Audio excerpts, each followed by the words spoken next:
Ready? Aim! There's too many! Anyone see my mammoth? Stumpy!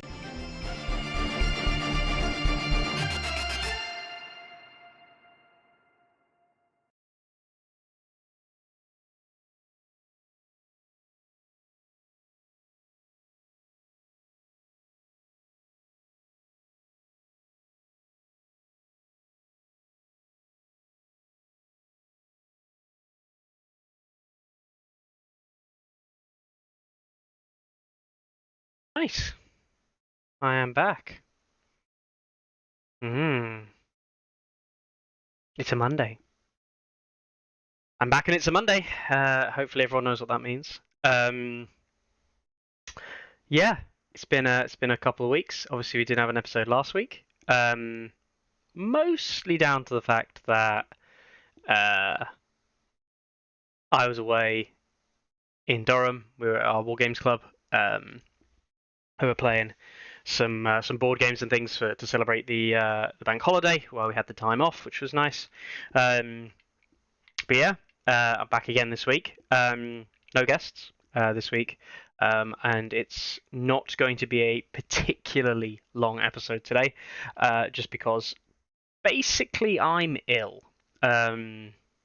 Is the long and short of it. I've been pretty down under the weather for the last kind of 3 or 4 days. My partner had an illness last week, and I have kind of caught it. It's not too bad now after many a Lemsip and other stuff, but my throat absolutely ravaged, among other things. So anyway, we'll just go through and cover the news, which there's a little bit of news, and we'll go through, cover that, then we'll go on to some of the other bits and bobs that have been going on, especially for things like the team tournament online, and then we'll look at some other bits and bobs that we've got to cover, and also prep for the Northern GT. Data not going to be particularly long, prediction still over 1 hour, probably because everybody knows that as soon as I start rambling about a topic, I do indeed just keep going. Yeah, that's the problem. I ramble, right? I ramble. Anyway, first things first. This is realistically only going to matter to the UK audience, but it's a UK audience thing. But it's going to be a pleasant surprise to anybody overseas who was looking to attend events in the UK, and that is Asmodee United Kingdom, Asmodee UK have on their new releases list Mormon Bruisers, Landsport City Watch, Shared House Spearman, Free Folk Bear Riders, Barra Hero 3, which I already thought was out, so clearly I have missed the boat there. I thought that was already out in the UK. Barra Hero 4, Black Tide Chosen, which I know aren't out in the UK because I ordered these from Poland. Yeah, and now I just found out that they're coming. My Polish ones haven't arrived yet, I don't think. I'll have to check. No, I'm 90% sure they haven't arrived. Greyjoy Hero 2 is also on that list. Hallelujah to all the Mikkels of the world and other Greyjoy players, and the deluxe activation banners for both Martell and Greyjoy. So yeah, like the UK is going to get, I would say, some of the latest wave of stuff. This is a real hodgepodge of stuff. I feel some of this stuff is 6 months old at this point. Other ones are nearly a year old. I actually have no idea how long Landsport City Watch have been out, but it feels like a very long time. And yes, Juanas, today in the UK is a bank holiday. Indeed, it is. Bank holiday this, but we have the first Monday of May is a bank holiday because of what we call May Day. Don't ask me to recall why. And this year, because we've had the King's coronation, we have another bank holiday today. If anyone of our overseas viewers did indeed watch the coronation, it was very British, pomp and circumstance without any real substance. Yeah.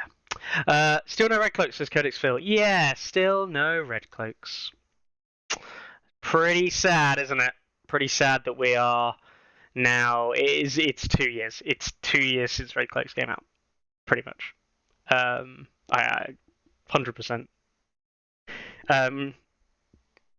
Data, I got City Watch in the US at least a year ago. Yeah. I don't know when they were released, but it feels like a long time ago. Mind you, I say that with this game, like even like Always Winter GT seems like a long time ago, and that was only like 2 and a bit months ago. So yeah, like it feels like a long time. I think everything feels like a long time. That's the bad thing of what happens when you start to get older. I think everything just feels a long time, or too short. I don't know. Nah, time. Who cares? Anyway. So yeah, Lad Sports City Watch, Mormont Bruisers, Shadowtail Spearman, Frozen Shore, Bear Riders, Brathian Heroes 3 and 4, Black Tide Chosen, and Greyjoy Hero 2. Yeah, I mean this is good. Obviously, some of this stuff people have bought this stuff if it's not in the UK anyway. At this point, a lot of this stuff. I think the only things that people probably haven't looked to buy from across seas are something like Mormont Bruisers and the Land Sports City Watch, which, as Richard points out in the chat there, City Watch are pointless. Anyway, yeah, they are. I don't really know. I don't know what they fulfill anymore as a role. So yeah, you've got those. All right then. Brathian Hero 3. Bit of a game changer. Patches coming to the fore, and also maybe Justin Massey. I don't think Justin Massey's big, but I know some people have had success with him. But also, I think Crescent. I think Crescent is Crescent's one of those NCUs which I really struggle to see the value in a 5-point NCU. But then I also see it as a potential kind of like this could be really good in a key moment. So we'll have to see. Data says, City Watch extra pointless after Halberds drop in points cost? Yes. Yeah, I don't see the point in City Watch anymore. Especially when you've got Halberds for 5 as well. Improving their defense just isn't that good. And making them do the extra hits is nice and all, but like because of the hitting on 4s and yeah, it's just like and new keywords, right? So it's like so you're not really getting that much, and it counter synergizes when you cut tactics card play, which to be fair with Lannisters typically you don't have any tactics cards play on the basic unit or in the basic deck, sorry. But it means it counter synergizes with something like Dario or a commander or anything like that. So yeah. Yeah, Crescent and Vargo OP. Okay, Evan. Yeah, whatever. I don't believe it. But I actually do think, I was playing around with the idea of Crescent, Melisandre, Bronn. So you Crescent, take the bags, shoot with Bronn. Melisandre, take the swords, shoot with Bronn again. Melisandre, bronze unit as well. And that would be, 2 attacks and the Mel Panic Bomb. Potentially up to 3 extra kind of slash panics. All at the start of round. Like basically all at the start of round, but like at the start of round and the top of round 1. Turn 1. But yeah, it just doesn't happen. The problem is you're out activated, and because you're out activated, the shots you make are either non-existent or just bad. Your opponent's kind of allowed this to happen, kind of thing. Which again just doesn't happen that often. It can work really well for you. It can go really, really well for you, and you can make absolute dents in things. But yeah, just not that good. Plus, you kind of want the token play, so you actually want to do all of that rather than with Bronn. You'd actually really rather do it with something like Red Priestess, but you can't use the opening bags attack and swords attack if you don't have Bronn. Which means that you're probably using Crescent to basically steal first turn. in a roundabout way. Do I think that playing a 5-point NCU that dies in order to steal first turn is that good? Nah, maybe not. I don't believe that it is. Because Baratheons don't hit hard enough to warrant stealing first turn. And most of the time, right? Most of the time they don't. Now, where I do think Crescent might actually be really good, like, if I'm going to run Crescent with anything, Crescent with some form of way of charging off the tactics board is probably real. People saying Crescent's good for cycling cards. Yeah, like his replace crowns with effectively letters is fine. Yeah, you could go bottom bastard girls as well. If you really wanted to, and the bottom bastard girls combo is pretty good. But again, if you're first player, the bottom bastard girls is actually a very good example of what I think is good, which is effectively stealing that first player, although you're not, with Crescent, and charging off the tactics board. So something like an Andrew with Assault Orders is probably not complete trash. It's not amazing because it's just simply not amazing. But charging off the tactics board with Crescent at the top of the round could be very strong. Very, very strong. So, yeah, just something to be aware of. Yeah, things like that. Yeah, Lightbringers firing into Flayed Men plus Glory. Yes, exactly, Richard. That's what I've been trying to set up.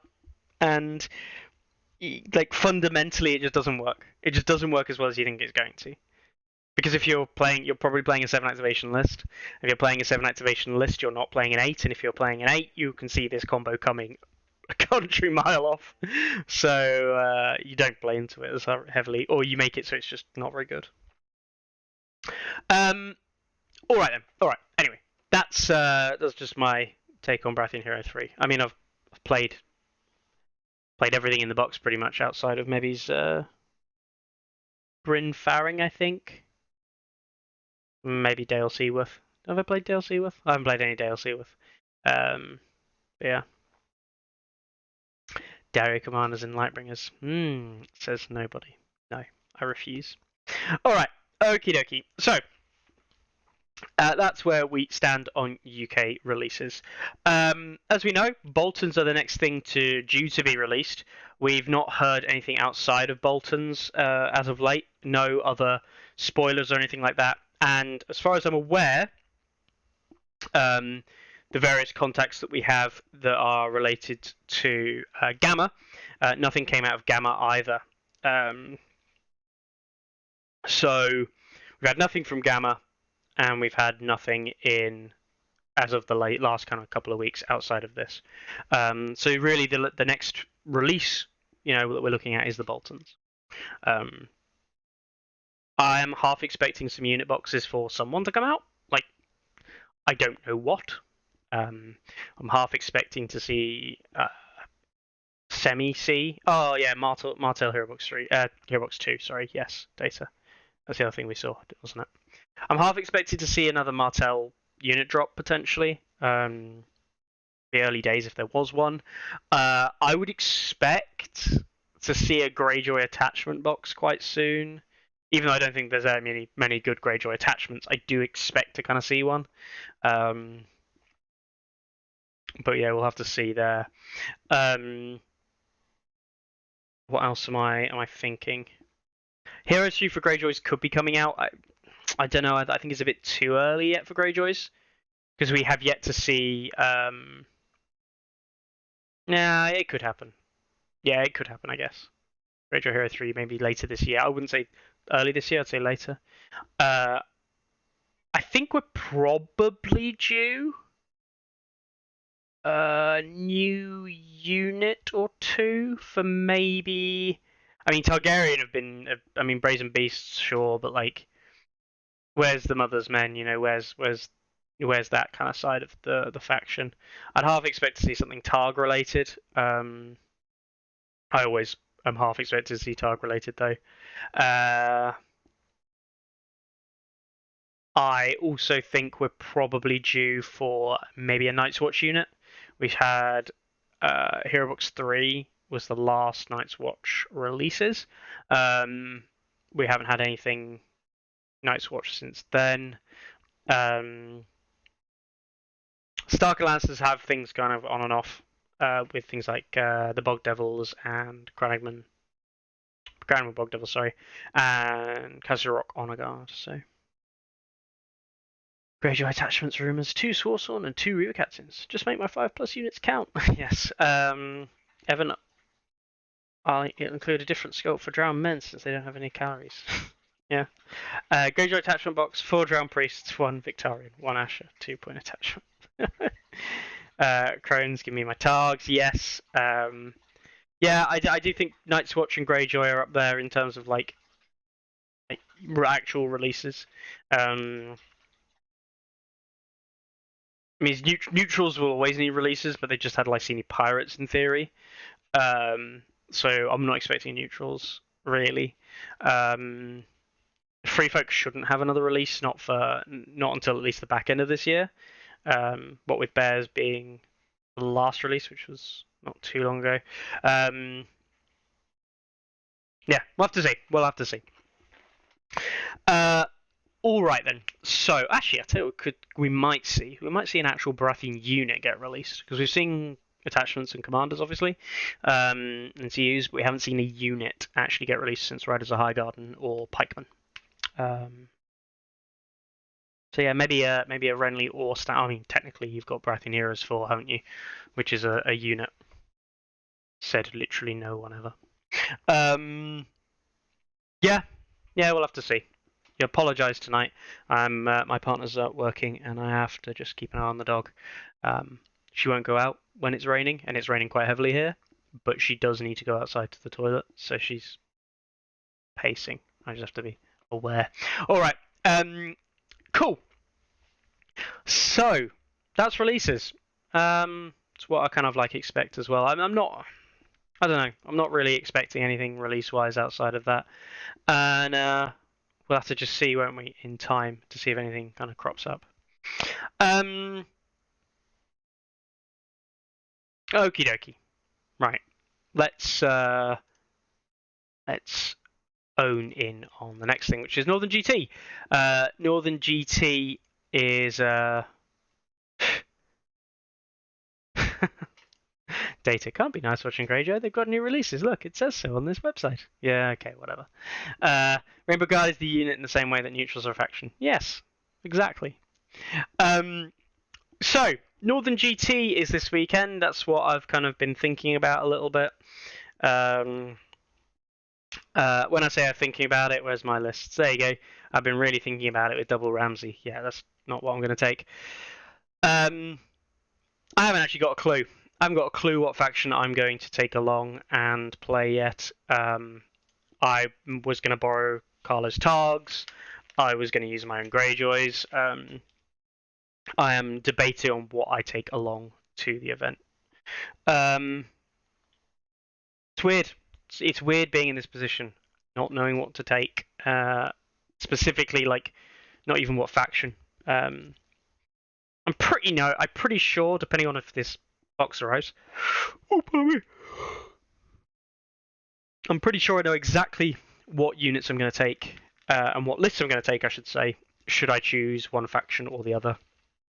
But yeah, like, I don't know what faction I am actually going to pick. We'll have to see on the day. Not on the day, on the 10th, which is 2 days from now, which is when list lock is. I'll probably decide just after Tourney Ground, but if anyone's got some compelling reason why I should go Targ or Greyjoy, please let me know. Yeah, so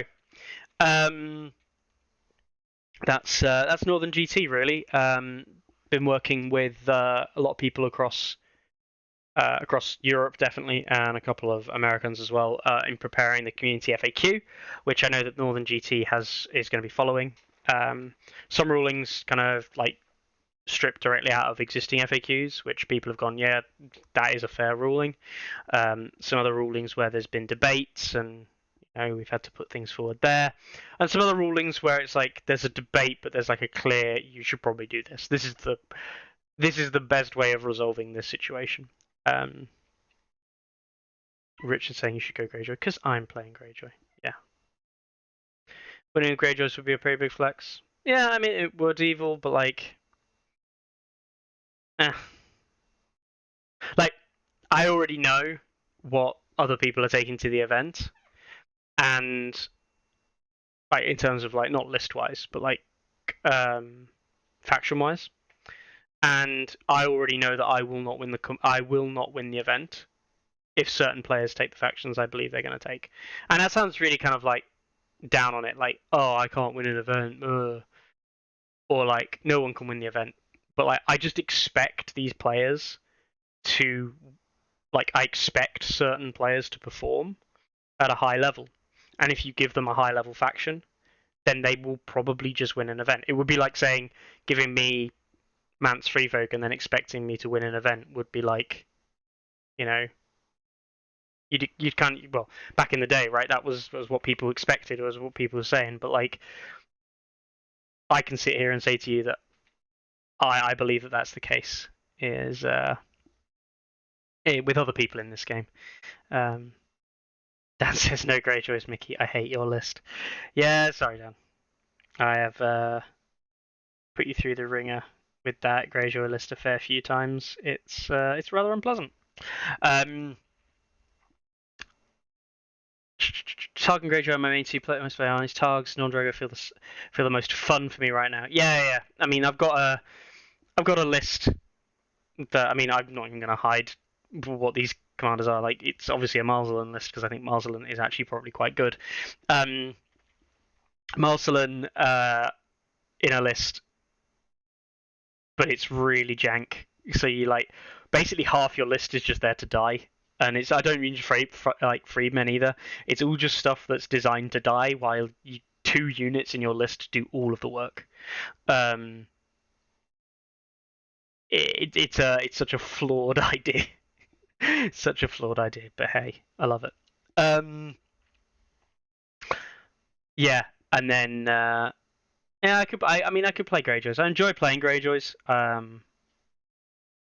Be a Chad and run a Targ infantry list. Ah, Crones. Wouldn't you love to know?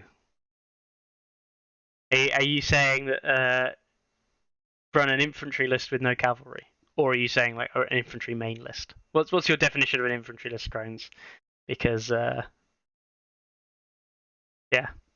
you got to be careful when you see that. Like my list originally didn't have a single cavalry unit in it, but alas, one of the units I can't use because we don't have it in the UK.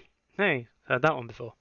Even though non-UK releases are allowed at Northern GT, I actually don't know anyone who owns this box in the UK. So yeah, that's why I can't run it. Yeah. All right. So, no cavalry. Okay, do dragons count as cavalry?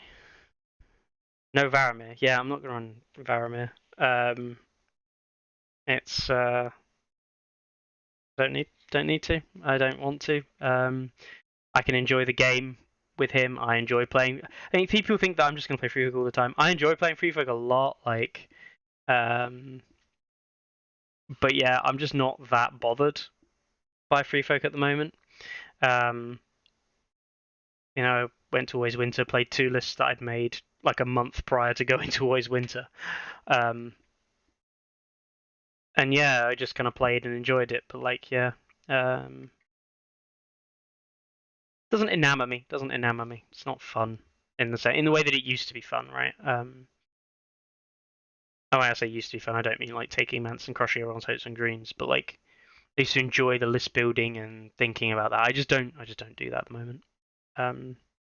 That side of the game has not been a massive kind of like interesting thing for me to divulge in, really. And I know we covered it a couple of weeks ago when Carlo was on, as like our opinions on the game, but it really is in relation somewhat to kind of like the way the game plays, in that you're thinking about how to counter certain things, you're thinking about what to do, and actually ultimately that there's some stuff in the game there aren't counters to, which is fine. You know, you have to counter it with gameplay then rather than pieces. But then you're just kind of like, this thing is just so overtly strong that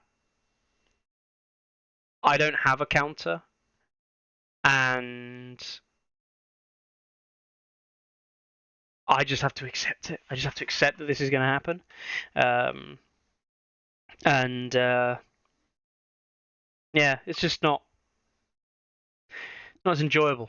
Not as enjoyable as it perhaps once was. Dan says Free Folk were never fun. Free Folk have always been fun to play, Dan. Not necessarily been on the other end of it. But hey, you were the one who taught me about stone throwers, Dan. I'm pretty sure it was you. When you tabled me on round 2 in Old Clash of Kings, when you threw 2 stone thrower shots at me on round 1 and the opening of round 2 and killed 2 units. Back in Old Clash of Kings days, that was a wipeout. Yeah, no one ever go back to those days. Those were terrible days. Yeah. So yeah, Northern GT. It's also Eurovision this weekend, which I'll be kind of probably watching. Not that I enjoy Eurovision. Eurovision is like the worst kind of TV there is. It's like utter garbage tier trash. But I just love the political voting. I just cannot get over the fact that countries will be like, yeah, I'm going to vote for you because you're definitely our neighbour, and it's got nothing to do with the quality of your music whatsoever. So yeah, I just mainly drink while saying that Belarus is totally going to vote for Russia, even though they're not in it again. So anyway, yeah, that's me and Eurovision. So yeah, Northern GT, and then back home, watch Eurovision trash, and then back out to Northern GT on Sunday. I think they're doing a 4-2 split in terms of games. So 4 on the Saturday, so it'll be a bit of a long slog on Saturday. By no means the most I would have played on a Saturday. I think I played more previously, but certainly a big day, a long day.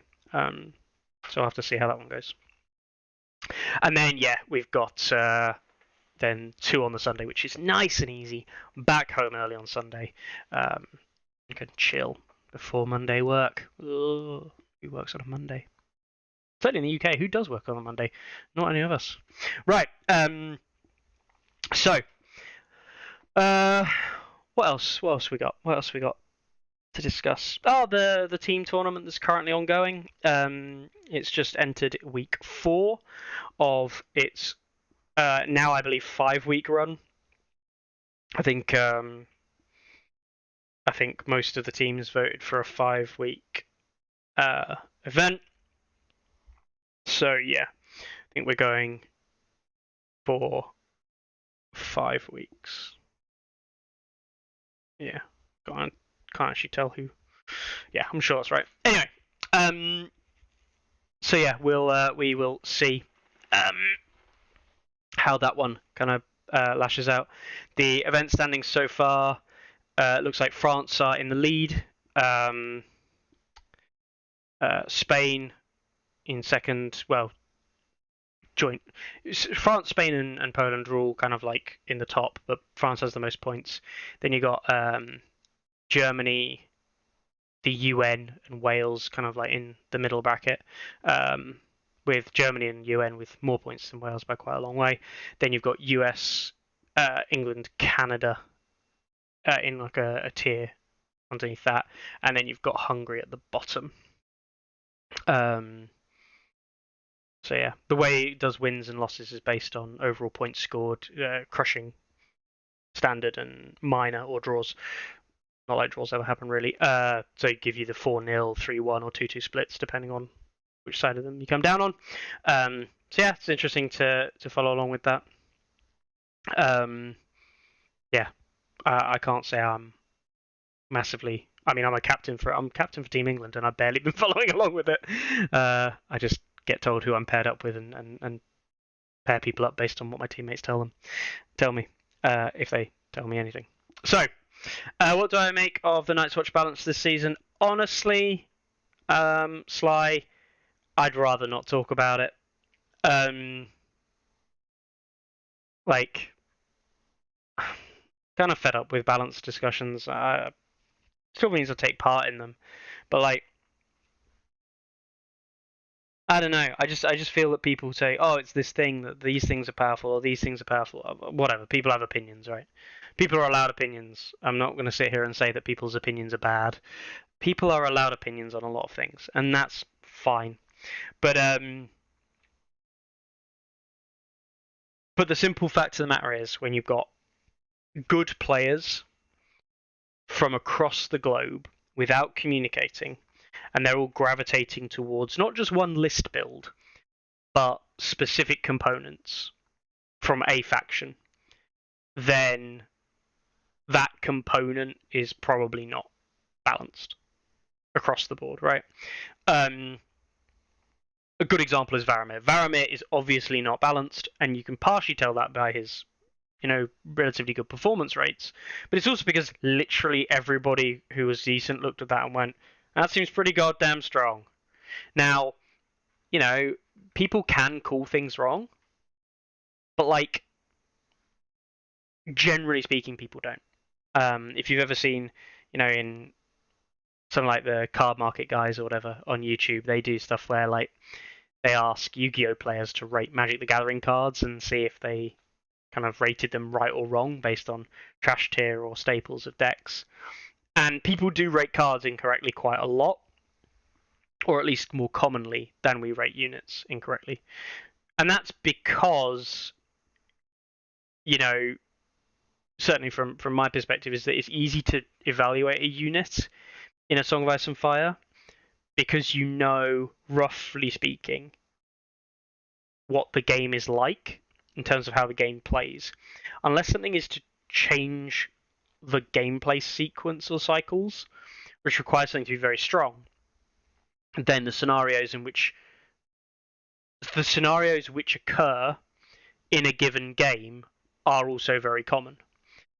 So,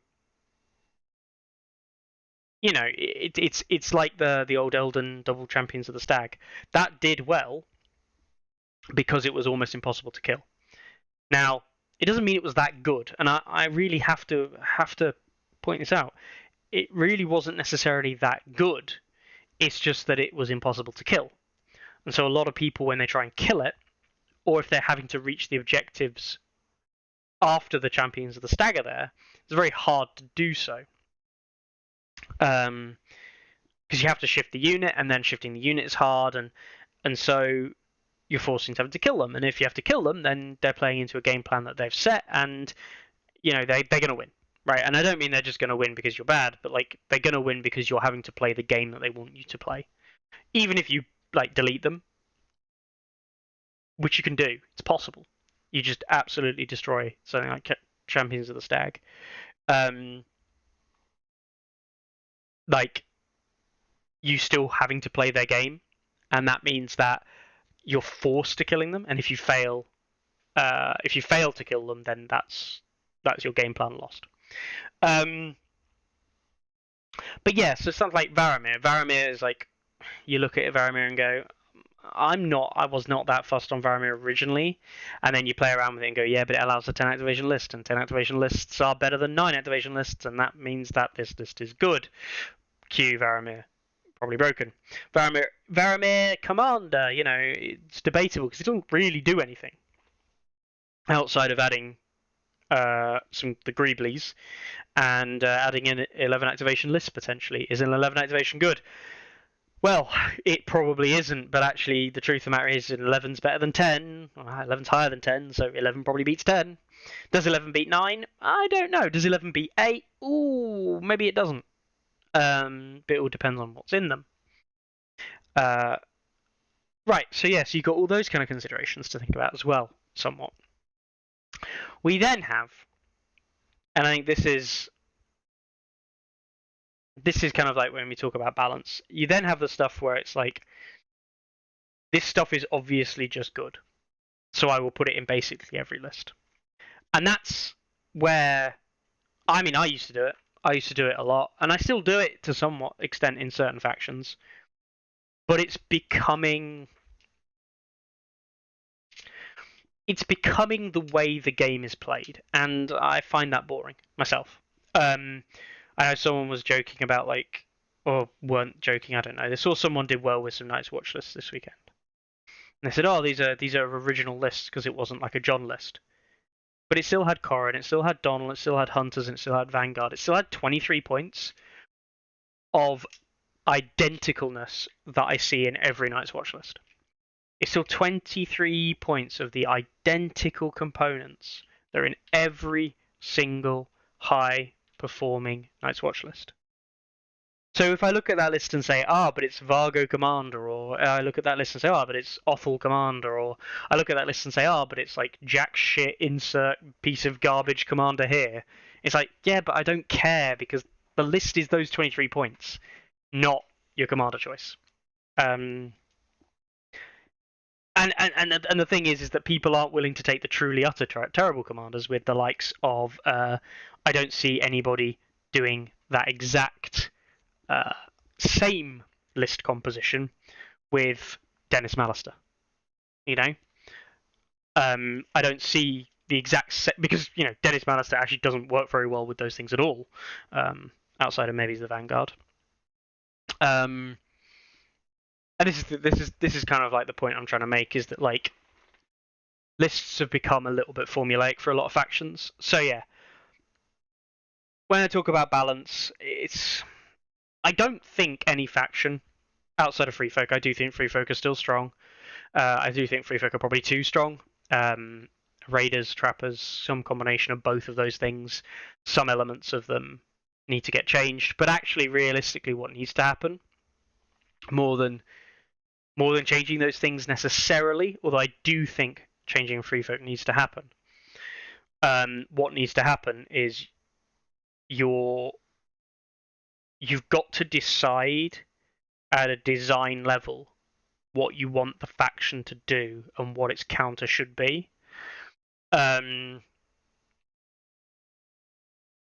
So, people. But my least favorite thing in the game, by a country mile, is Ranger Hunters. Everyone would probably know that. And it's not because they kill Free Folk, ironically. Although they do kill Free Folk, and that's fine.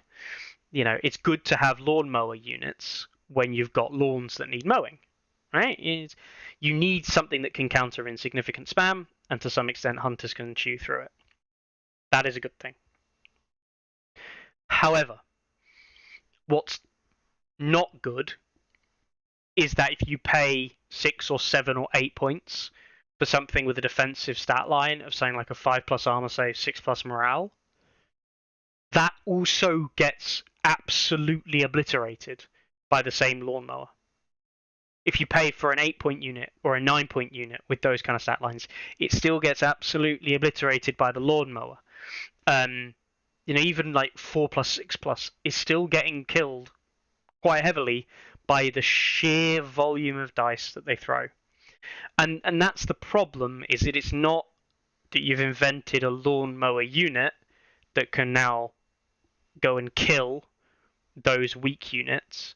It's that lawnmower unit is still probably one of the most effective tools in the game at also killing your, metaphorical weeds and metaphorical tree stumps. We aren't facing fully grown woods here of like Champions of the Stag. Yes, Hunters are not going to take down Champions of the Stag super, super quickly and easily. But like, it can do a pretty good job on Wardens. And Wardens are a relatively tanky unit. And yeah, that's my criticism, if anything, is that it's not about these units being overpowered so much as some people say, but it's an answer to this, and it's like, right, but what do you inadvertently shut out of the game because you are an answer to something? And there are many pieces in the game like it. To name like a few off the top of my head, Ranger Hunters are the most egregious because you can just look at them and say, yeah, they're really good. And it's not just hunters, lad. It's hunters with the support tool of literally everything in Night's Watch is just good. Carlo played a game against me the weekend. He played Night's Watch into my Greyjoys, and after the game, I didn't say anything to him. I said, "Yeah, well played, mate." He said, "Yeah," and he just basically said, "Everything Night's Watch have is good. Every time you draw a card, it's just good. Every time you have a resource, you just think this is better than what other factions have." And he's right. That's what it feels like. And I played Night's Watch this patch. I played some Night's Watch games where I have just gone, I am literally not going to have a strategy. I'm going to build a list, and I'm just going to freaking YOLO at my opponent. Literally zero thought. Frontal charge the nearest things to me as soon as I can. And you win games. And it's... Do I think that's going to work against all players, across all skill brackets, across all game modes? No, I don't think it will. But I do genuinely believe that that kind of style is currently being pushed a little bit. And anyone who defends it is someone who's just not competent with Night's Watch, or isn't competent with factions across the board. So yeah, that's my feeling on the balance, and you know, again, I will point out very much so that free folk are a similar kind of problem. Just it's not as quite face checky, but it's a similar problem. You know, someone can put 10 raiders on the board and go, right, well, there you go. You probably won't win. Or 7 raiders or whatever. Which I also don't like. I don't like that that's a thing. What else? Yeah, I mean, that's basically it. I talked about it a couple weeks ago, the haves versus have-nots. So yeah. What else we got? What else? Nothing really much balance-wise. I mean, the factions that aren't the kind of haves, the ones that are not so good, every mistake you make is punishing. Like, you can make 1 or 2 mistakes in a game, and that's enough to lose. Which is sad. Yeah. Martells, there's a weird one.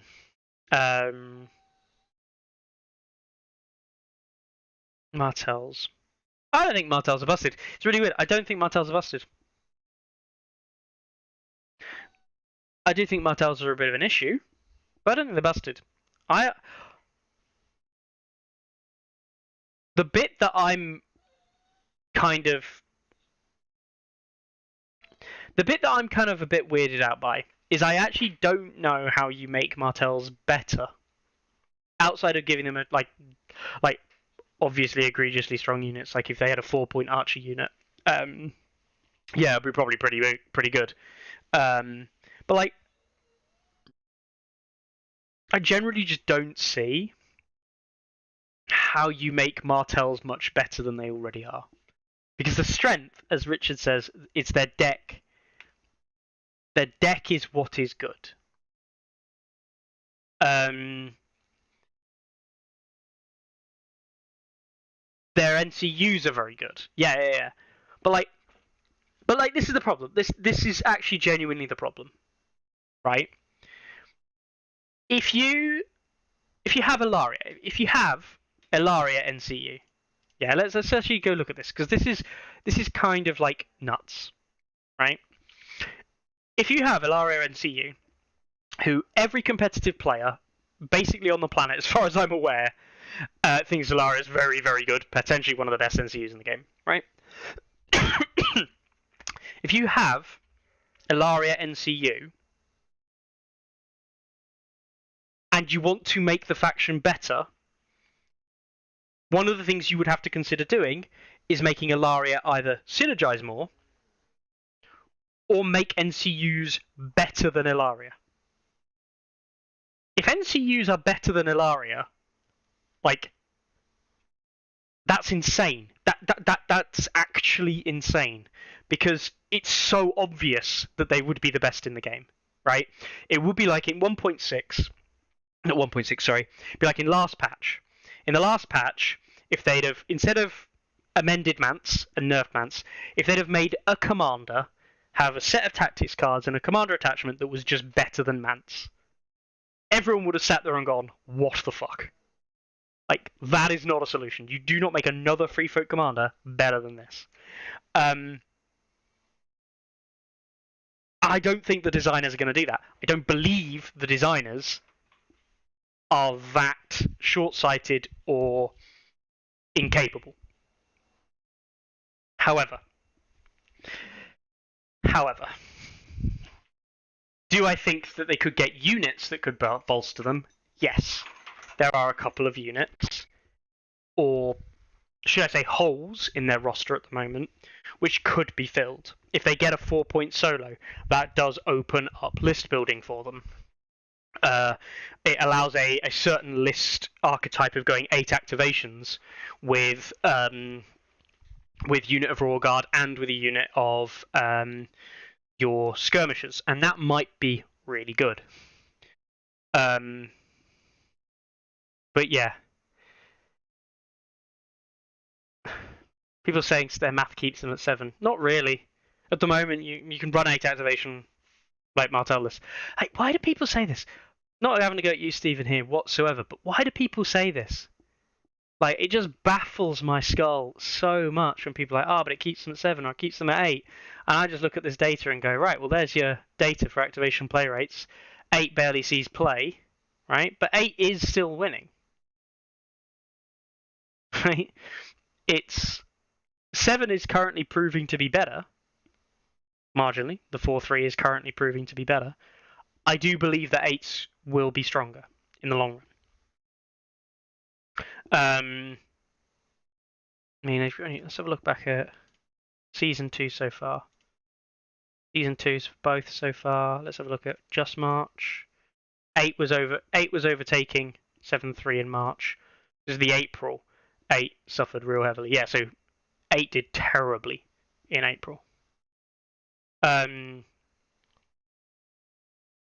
yeah, I do believe that the 8s are fine.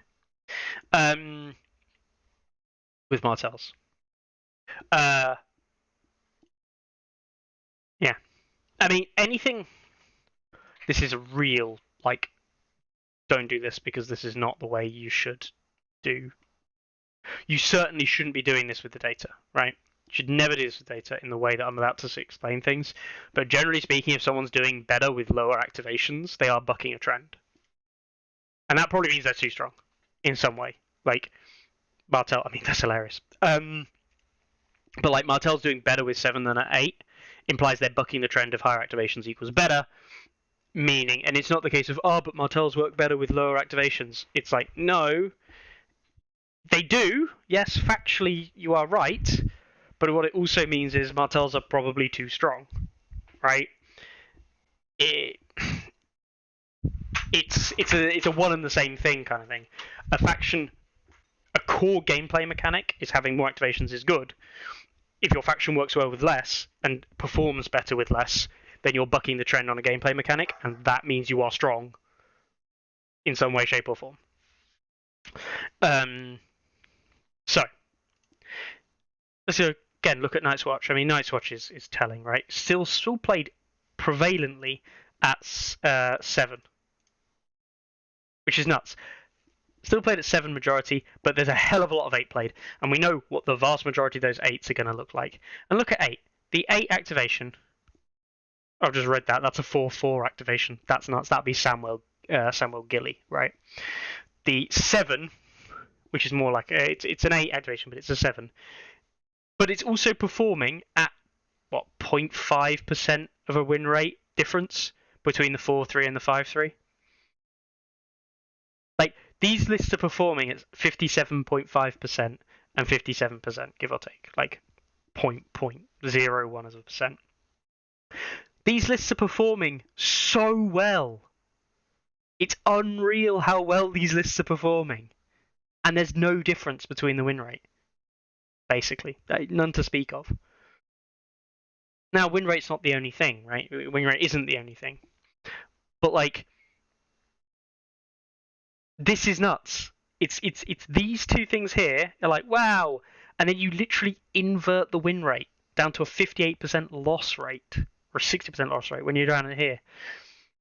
This to me says the faction is probably very, very, very strong. Right? Very strong. Similarly backed up by March and April as well. But it's almost flatlining across the board for those three. Who plays 4-2? Yeah, I know, right? Who does play 4-2? Let's have a look at Free Folk. Again, let's have a look at Free Folk. Hey, look. More activations equals better. They have a 10 activation list and it's 8-2, and it's going very well. The Varamir 8-3 is going very well. The 6-2 doing fairly well. But like they're all doing well. There's so many variations of list build in Free Folk in terms of numbers. We can only show the top 5 performing ones on these graphs. But like everything is doing really well. So yeah. All of these activations are 8 and 9s.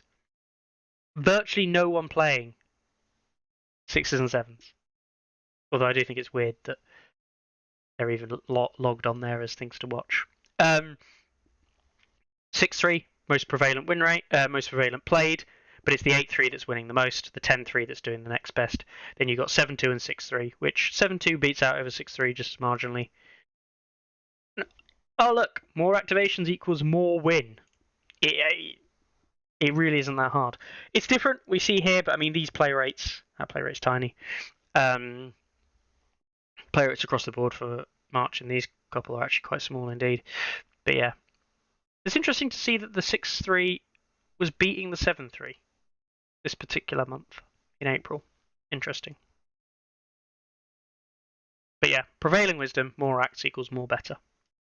Let's have a look at factions doing terribly. Let's look at Starks. They've been not doing too great. Oh look, they're predominantly played at 7-3. Oh sorry, 7. They were at 5-2 predominantly, which I do think is weird. I have no idea why 5-2 is played that much. That's nuts to me. Honestly nuts to me.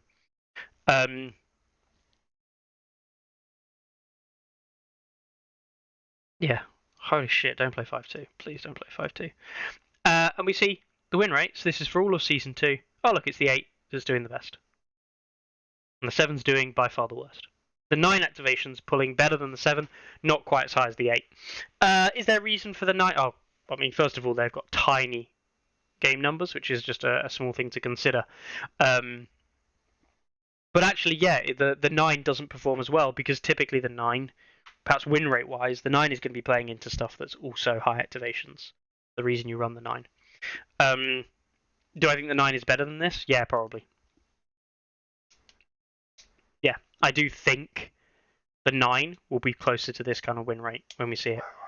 But still, 7, which is by far the most played, right, across both months. Weird, because I'm pretty sure 5-3s would actually run more. I don't know, the Season 2 data seems a bit odd.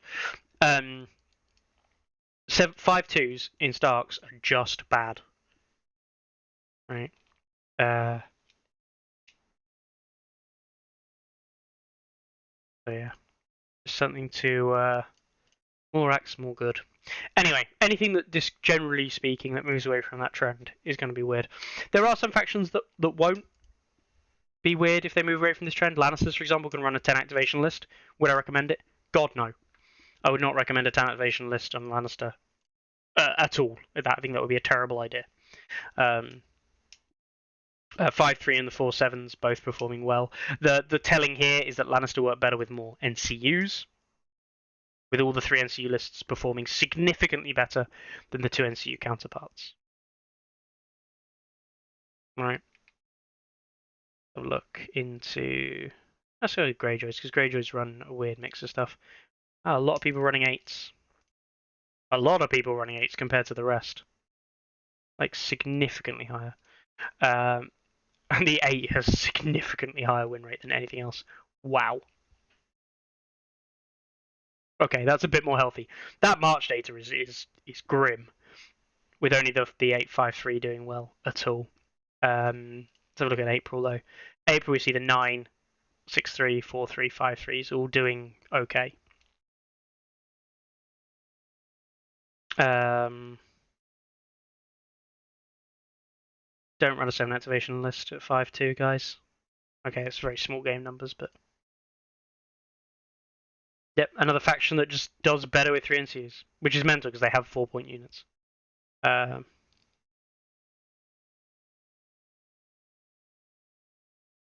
Greyjoy neutral stats. Yeah, don't... 0 points, bad. 1 to 4 points, good. And that means you're either running Tycho or Baelish. Yeah.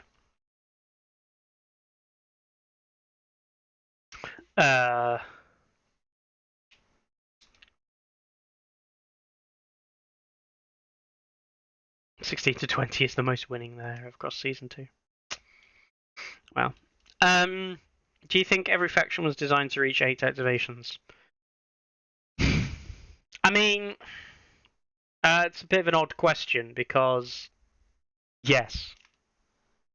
In short, yes, every faction was designed to reach 8 activations because the average activation cost in a 40-point game to reach 8 activations is 5, and the cheapest unit available to every faction, so not like, oh, but Free Folk have like 4s or Targs have 3. No, the cheapest activation cost to any faction is 5.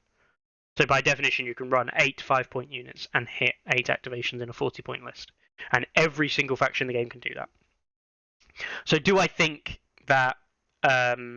Do you think every faction was designed to reach 8 activations? Is just fundamentally true. Yes, I do. Do I think most factions run best at 8 activations with what their current allowance of units is? No, not necessarily. Generally speaking, more acts equals more good. More acts equals more better. More acts equals très bueno. Insert some more random words from other random languages across the UK, across the world, because like more activations, just generally speaking, is a good thing. Generally, and I keep using this word generally, like there are specific instances where it's not. There are reasons and lists where you don't run more activations, and that's fine. But generally speaking, running more acts is good. So yes.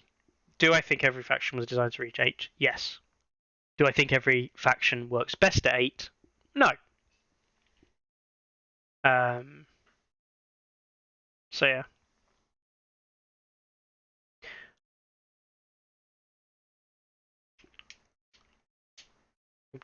Scotsman says, but most Greyjoys, in relation to the question we have in there, run 0 neutrals at this point, hence not helping their rating. Greyjoy players are purists for some reason. Nah, yeah, to some extent. The actual thing, Greyjoys aren't purists, right? In the same way that Baratheons aren't purists, in the same way that Starks aren't purists, in the same way that a lot of factions aren't purists. It's not the players of the factions who are purists, generally speaking. It is the players in the community. There are a lot of players who are purists, not factions that are purists, or more purists than others. Like, there are just a lot of players who want to play thematic, themed, pure lists. They want to run pure Baratheon. They want to run pure Stark. They don't like including neutrals in their lists. How common is that? It is quite common. So yeah. I don't believe that factions are more pure than others, but I do believe that people are more pure than others in terms of using neutrals or not. Like the idea, like the number of times where I've said like you should just run Stormcrow Mercs in Starks because it's just a good idea, which has been true for a long time, and you still get a lot of people being like, I don't want to use, I don't want to use Stormcrow Mercs in Starks because they're not a Stark unit, and it's like, just run them. It doesn't matter. Jesus Christ, you can even paint them like Starksworn swords if you want. So yeah. We don't want to play any of your faction stuff. That's a problem. That is true. Most Greyjoy cards only affect Greyjoy units. Yes. taking pillage. Yep, I mean it's interesting because me, Mikkel, other people, we run a Euron list without a unit that has pillage in it, and you literally have one base card which does literally nothing. Iron Price does literally nothing in the deck. Raiding Call is just there for moving wounds around. It's like the old Ruben Reform, so it's like super mediocre because it doesn't come with the attachment moving as well. So like, so yeah, you've got 2 cards in your deck which basically do nothing, or very little. Yeah, like it is a thing that it's not uncommon for what I would consider good players to run Greyjoy lists that don't have pillage at all in them, which is nuts. It is goddamn nuts that you don't even have access to pillage tokens in the list. You're literally playing away from the core mechanic that the faction was designed around. It just makes me laugh.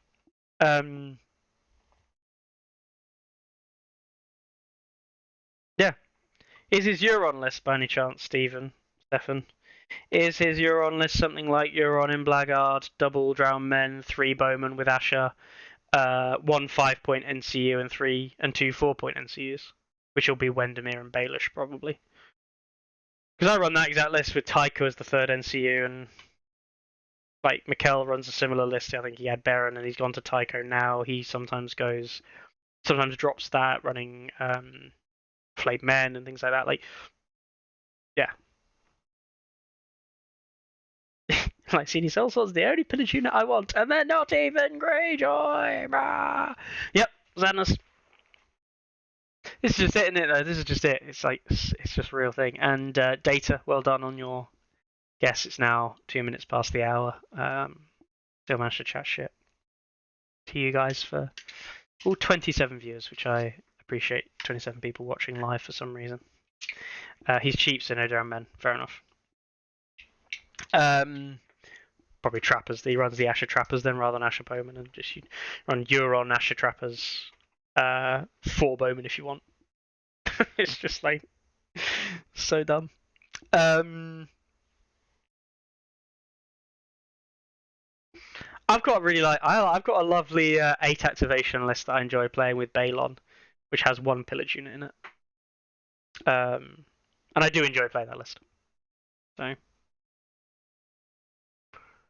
Because that's a list that just doesn't die. It's literally designed around the idea that it can't die.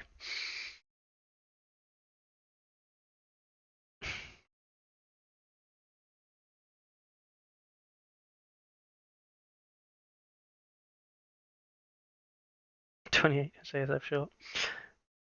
Yeah, is that 28? Oh, I can't remember. Jesus. Yeah. So. 28 viewers. Ah, yes. I appreciate that, Crones. Yeah, I get a slightly less updated one. So yeah, I mean that's just it, isn't it? I see. This is what happens. I just start a rant on balance. So in answer to your question, do I think the balance is good? I think the balance is mostly fine, but I'm just fed up already. Like I'm barely into this, but I'm already just kind of fed up with people saying like, oh, it's an inventive list or an uninventive list, and you just look at the list and go, there's nothing inventive about that. Like when someone comes to the board and they go, oh, you've got an inventive list there, and it's Night's Watch Hunters with Vanguard, with Donald, with Corrin. I'm literally not even going to call them. It's not even inventive. It is a meta list. They've just changed the support pieces around a bit for their own flavor and own spice. And that's fine. But it's not inventive. It's not clever. It's not new. I'm not surprised. But then I'm jaded, right? I'm super jaded because I've played outside of attachments. I've probably played everything in the game, literally every single commander won games with. Probably every unit outside of there's a couple of units I haven't run that I know of. One of them being Rainbow Guard. Never run Rainbow Guard. Never run Castle Rock Honor Guard, and I never intend to. I've never run Cranaman Bog Devils because I'd already finished Starks by the time they come out, and I do want to try them. I actually think they're quite cool, fun to play around with. I've never run Lannister City Watch either. Lannister probably one of my least played factions, probably. I want to say.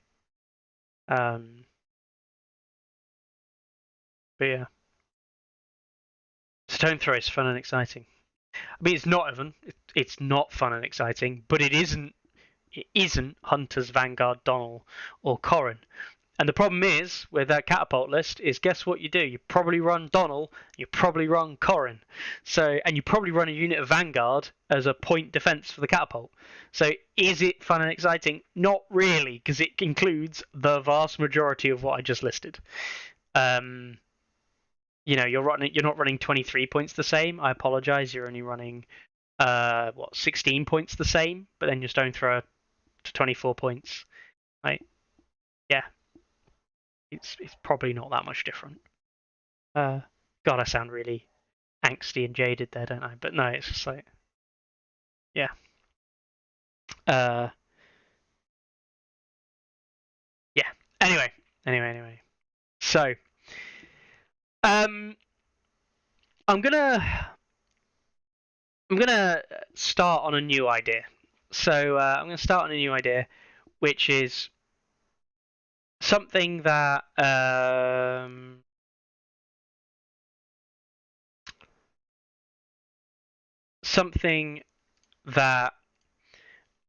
was gonna do a couple of weeks ago, then do some other stuff. But yeah, like I've got an idea. So I'm saying I'm going to run an infantry only target list. I might do. If it wasn't for that Brazen Beasts don't exist in the UK Crones, I would do. But like I don't know anyone who has Brazen Beasts who's going to be at the event. And Brazen Beasts, I think, are key to running an infantry only target list. Myself. If I'm allowed to use a dragon, I will run this list. You're on this list, you take that out, and you run. I guess I got the Hurricane in there, so you guess you want me to take out the Hurricane as well, is what you're saying? If I take the Hurricane out and add in a second Freeman, it can upgrade this to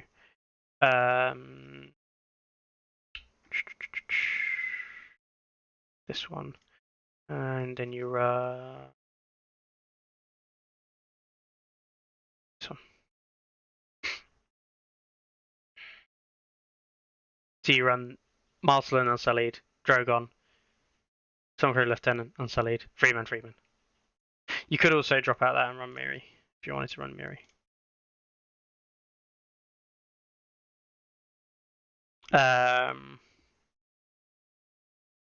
Something like that.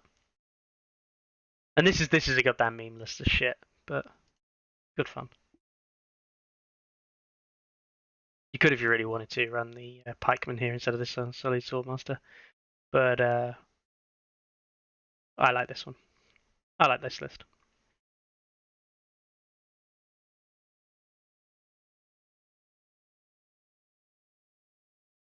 I can run a unit of cavalry with the caveated Zorses. I mean,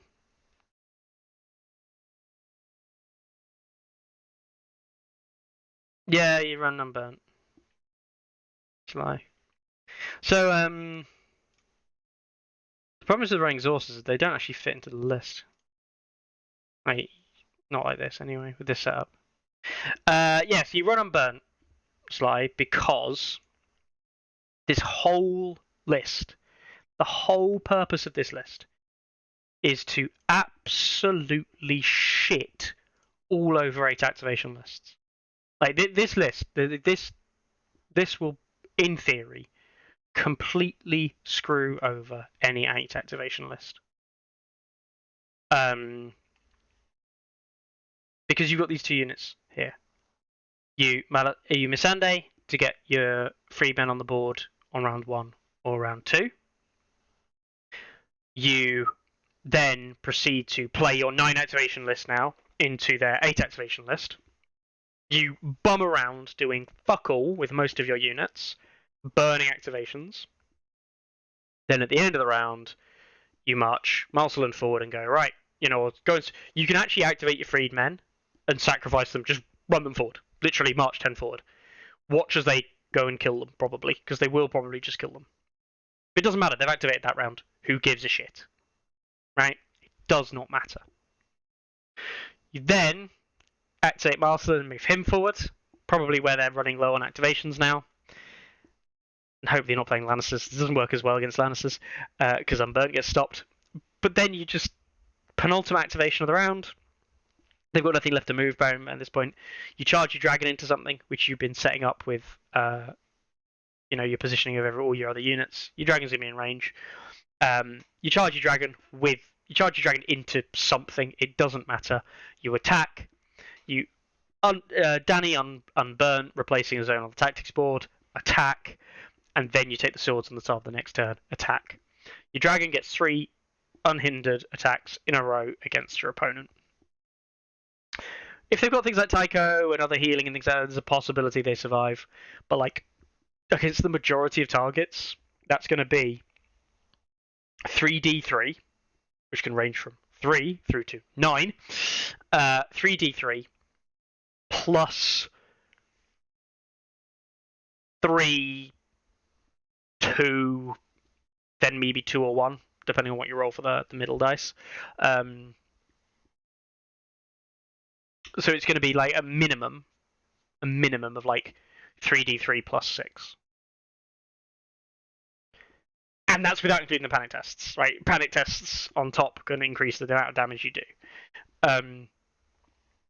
Pretty much, this is kind of the metrics. The way it works metric-wise is pretty much that.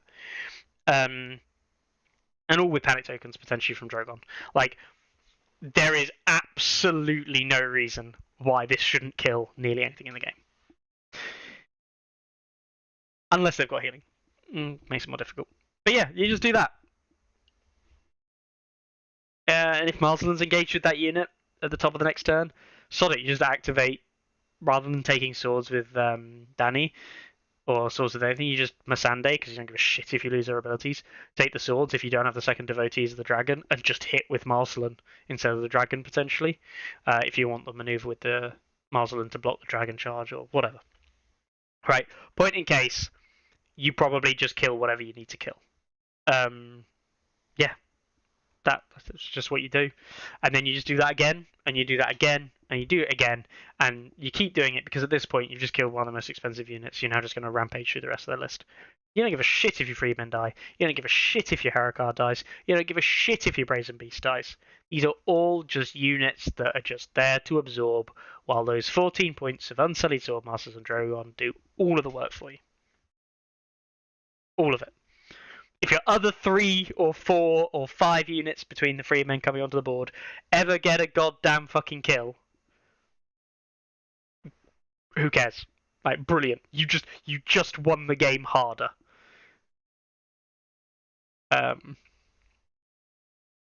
this strategy would be about 7 times better if you removed Quaithe and put in Arya. And that's how good this strategy is that if you had a different NCU, this strategy would be better.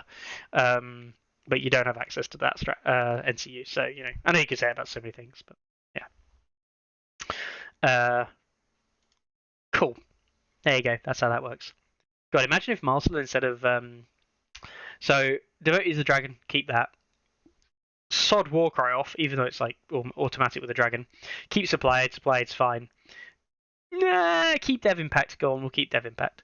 But if he had coordination tactics to give gang up to your Unsullied, that would be legit, among other things. Anyway, there you go. Just run that exact same list with Outriders at the moment. I never intend to shoot with the Outriders off swords unless there really is anything better to do.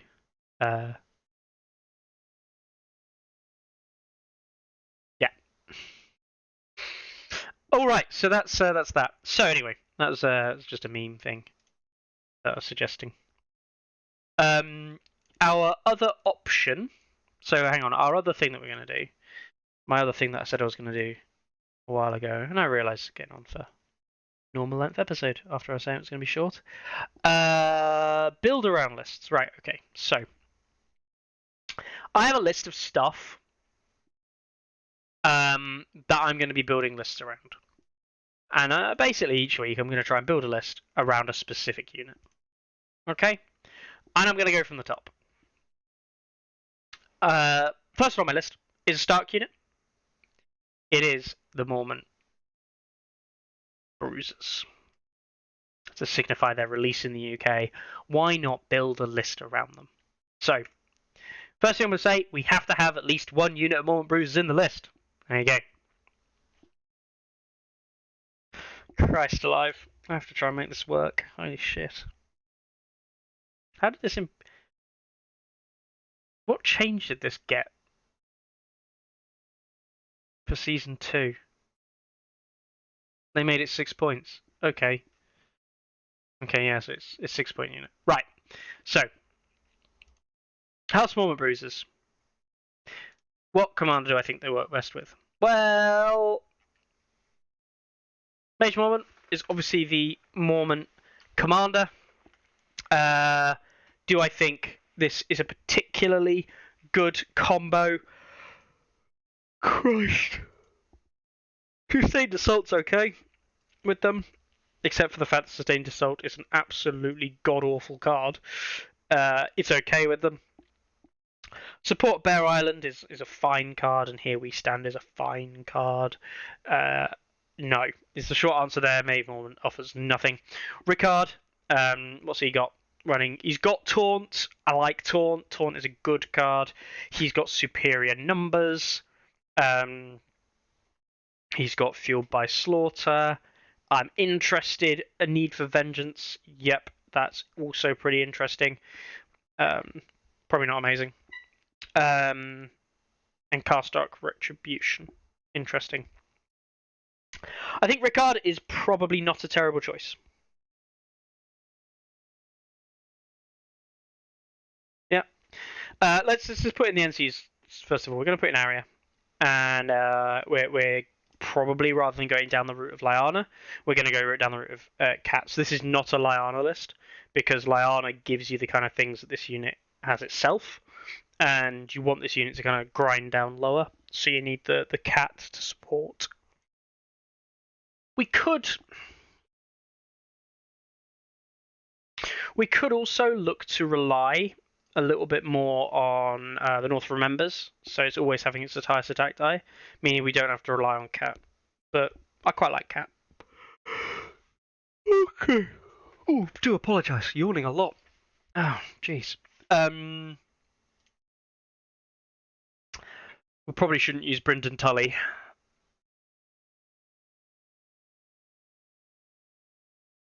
But we could.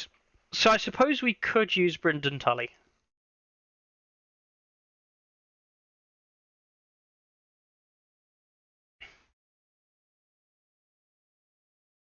We could use Brynden Tully. Reduces them to a morale of 4. The Counter-Strike synergizes with his Stand Your Ground, so it does kind of synergize a little bit more. I know some people saying like Roderick before. The Roderick with the combat prowess, the martial superiority, -1 to, going for the Counter-Strike memes, the double hits and stuff like that. But like, they're still gonna be attacking you with rerolls. So even if they do hit a -1, they can kill themselves. But like, yeah, it's just a thing that they'll do. I'm more interested. Mind you, his bonus and courage isn't terrible. His bonus and courage isn't terrible. I'm more interested in running them with potentially Brynden, Ricard. I really think Fuel by Slaughter is very good. Maybe even Rob. You could run them with Great John. I mean, Great John's an obvious run Great John because Great John's strong. I don't necessarily believe. I don't necessarily believe that Great John is the best shout. So let's try this. Let's go for Brendan. Sod it. Brendan's not good, but you know, let's build a list around them.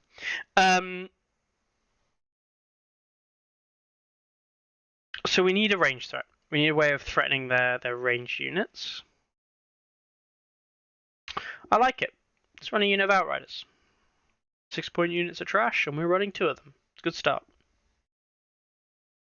Let's also run a unit of Bowmen. And I think to finish this list, we're going to run a unit starts on swords with Reconnoisseur, because we need the activation count, and we want to run Shaggy.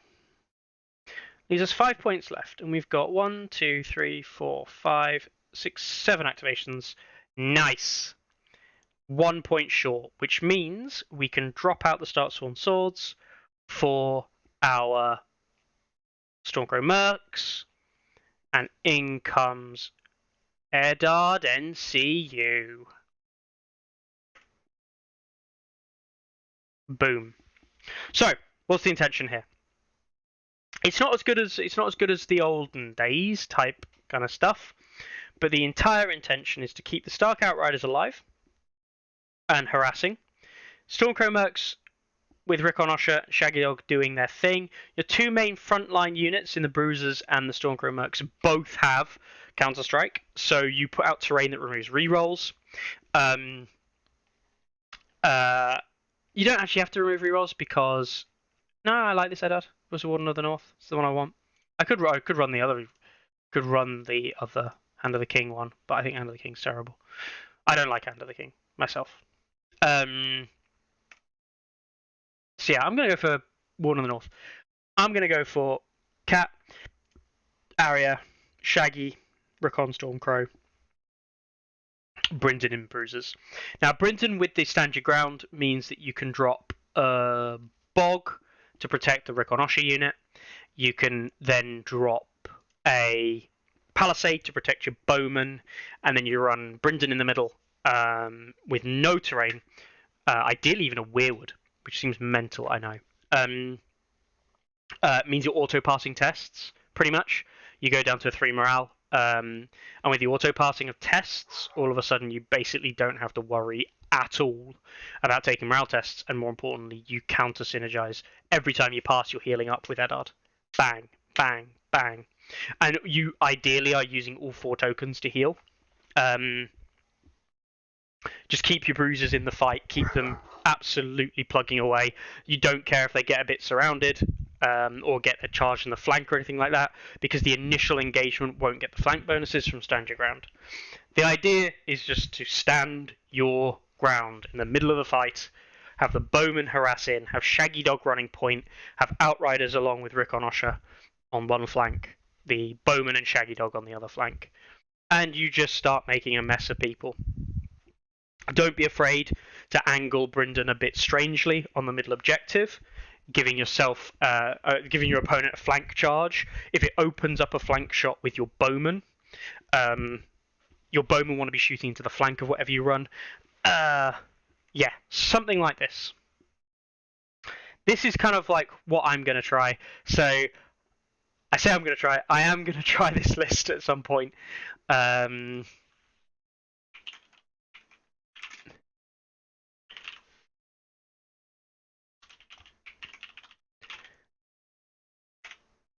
Do I believe that this list could be made better? So before we save it, is there anything else I might try? I'll save that actually. Build around bruisers.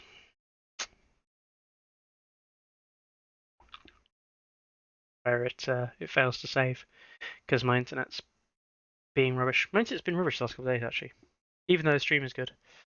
Yeah. Right. This is a terrible list, says Data. Yeah, it probably is. Props terrible. Not 9 activations. I'll rehash it in a second. F5 this. This is where stats. Yeah. That's pulls the old not responding on me. It's not stats website. My browser's been doing this all week. Need to sort it out. Thankfully, I remember lists fairly well. Oh, that's the dog again.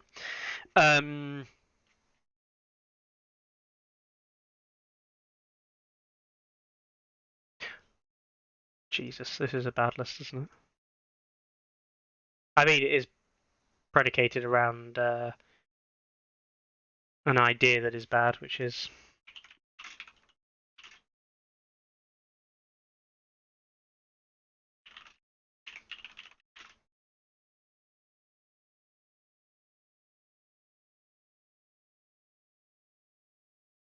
there we go.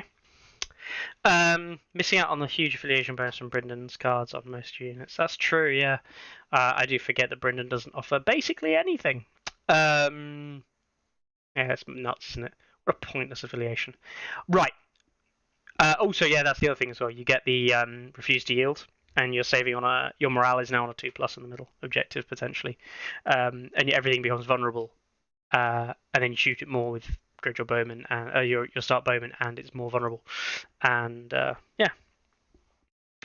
just damage, as they say, damage. Right. So there's our idea. Right. Let's scrap it. Let's rehash. And let's try as a non-commander unit what kind of support tools we could have. We go for the no-hit memes with the likes of Roderick or Howland. And I do think Howland might be a very interesting pickup here in the Mormont Bruisers. So let's go for Howland because Howland is interesting. Now, Howland wants us to control the speed and the pace of the game, so the first thing I'm going to do is add in 2 trackers. And because I'm a power gamer at heart, I'm going to add in Rickon. Stormcrow Mercs. I run Arya in this. I'm more inclined to run Lyanna, even though Lyanna does not synergize that well with the Mormont Bruisers. And then let's run Sansa. Get some recursion going. We've got 4 points left. So what we could do is we could drop out this unit of Crownham and Trackers. We could run a unit Stark Sworn Swords, and we could put Mirror in them. But hey, 3 points left. Or the much more fun Stark Sworn Swords with Bran and Hodor running Summer. And there we have 1, 2, 3, 4, 5, 6, 7, 8, 9 activation list. This is an option for us with the bruisers there, with the intention of dropping them near some terrain and then just doing some nasty things with them. The problem is, like everyone knows, BBG Howland or some other combo of Howland is probably just better. So, and I don't feel like you're really building around the bruisers to get the most out of them. So while I like the list, I don't think it achieves what it's supposed to do. So again, let's consider how we get the most out of the bruisers. So let's go for the Arya Bruiser combo, because I do think Arya is the best.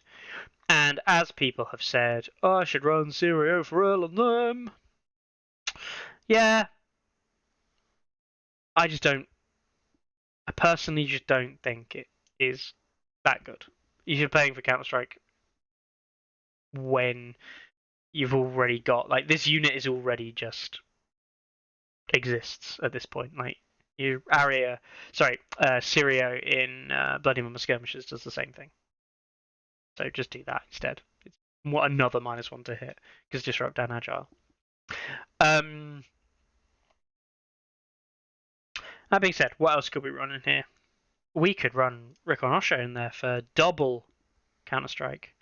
Everyone's saying to me, run Sirio. Run Sirio, Sirio, Sirio.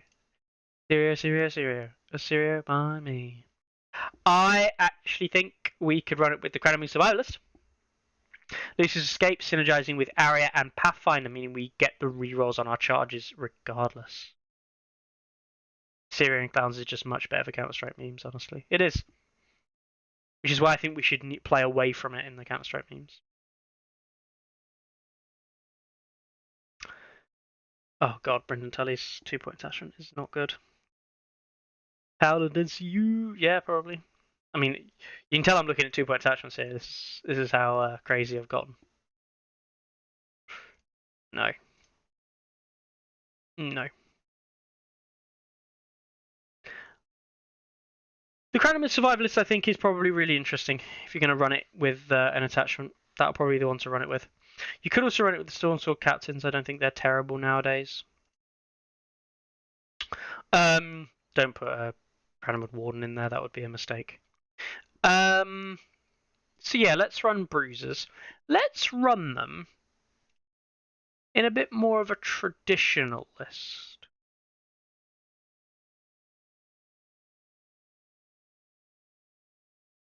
Let's run them with a Rob Commander. Right? Still don't like this, is my only thing. I don't like it, Rob Commander. There's another unit. There's another unit we can run with Rob Commander now, and that I think is unchecked or untested. Let's try it with Great John, eh? Let's go our Great John. Do I put Great John in the Bruisers? Probably not. I probably just don't.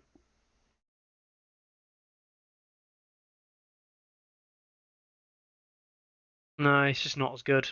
Honestly, it's just not as good as running it in Cutthroats. So yeah, I think my build around Bruisers list there is probably the one that I'm more interested in. It does build around what they're used to, what they're doing. It tries to synergize into what they want to achieve. The other option was, as I say, Ricard Karstark, right? Where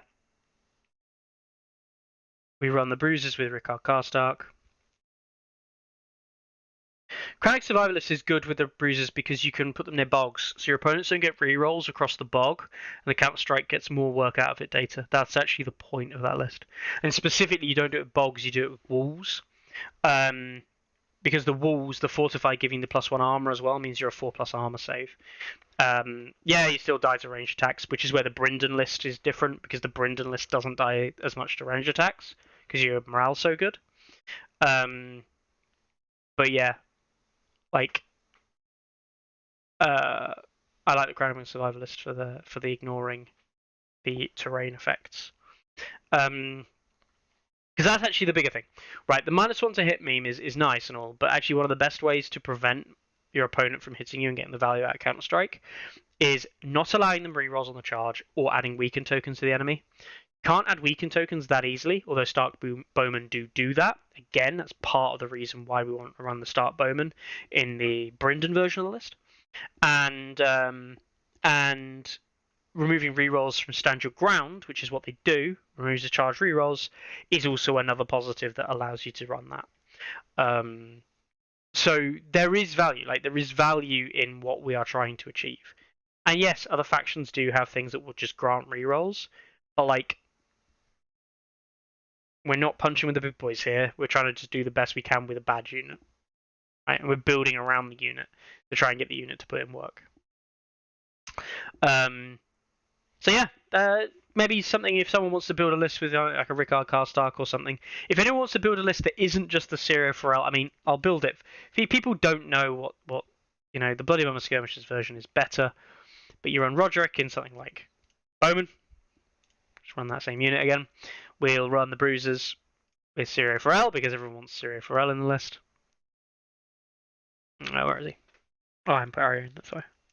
You have to have Arya for this, or Eddard, it doesn't actually matter, but we'll run Arya, obviously.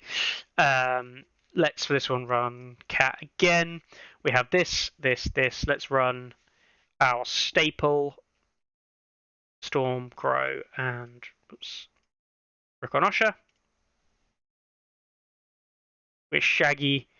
We're up to 30 points. 1, 2, 3, 4, 5, 6, and we've got 2 activations left to go. So we can have a 6 and a 4 if we want a 6 and a 4, or a 5 and a 5. Let's go for a 5 in the shape of a Starksworn Sword unit. And let's drop a final Tycho in there. Or maybe Varus. Maybe a Baelish. Let's just run a Baelish. And with that last point, I'll run a Mirror Reed in the Starksworn Swords. Something like that. If you wanna do something like this, You could also run that unit. Could be, what else do I like? Branhodor potentially, Loyalist Captain. Loyalist Captain might be quite nice.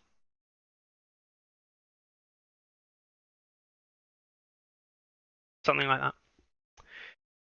So yeah, that is kind of like the no YOLO hit meme type thing. Or Howland. Yeah, okay, you run Howland. Yes, you drop the attachment there. Run Howland. Yeah, that's the full meme, isn't it? So you get -1 to hit from Sirio, -1 to hit from Howland is -2, -3 to hit from Roderick Cassell. So yeah, that is kind of like what you could try. I'm going to try my Brynden list because I think Bryndon's Bryndon's a bad commander, so I'm more inclined to run him with the list than I am Roderick. I mean, Roderick's also a bad commander. But I'm more inclined to run these kinds of things to try it out rather than just putting a meta commander and building the list around those things. Although you can do it with Eddard and Great John, but at that point, why bother? Run better stuff. All right then, guys. That's all I'm going to give you today. Just over an hour and a half. So as Data says, it's an interesting length episode still. Hopefully you found it interesting and fun, if nothing else. Hopefully my warbling isn't too much. I know people get fed up with it quite often. So yeah,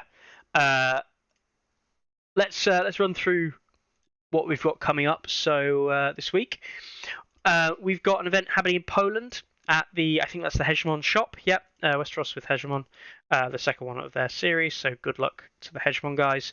Swedish Nationals is this weekend, which I was actually originally looking at going to. Alas, I can't go to Swedish Nationals because I'm going to the Northern GT, which ended up being on the same weekend.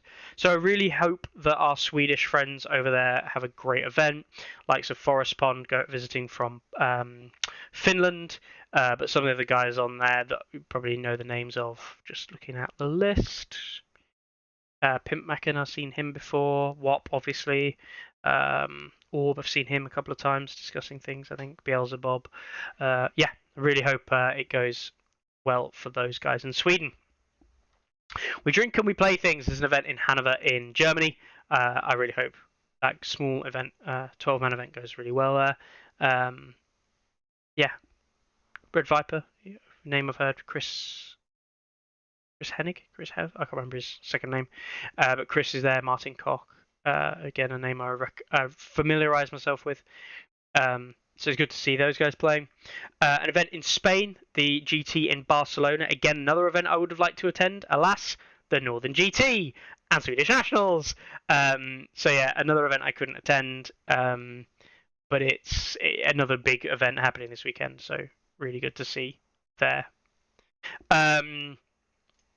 What else have we got? We've got an event in Russia. I really hope that one goes well. I'm not going to read it out, guys. I can't read Russian. The event in Darlington, yeah, my hometown, the Northern GT, which I'll be attending. Really hope that's going to go well. An event happening in Gamers Guild in Spring Lake, North Carolina. Event in Mexico City. Cool. It's good to see. British Columbia, Vancouver, a Magic Stronghold event happening in Canada. An event in Gamers Haven this weekend as well. In not the Gamers Haven that we know. Is this the Gamers Havens that we know? In WA. Is that where I think it is?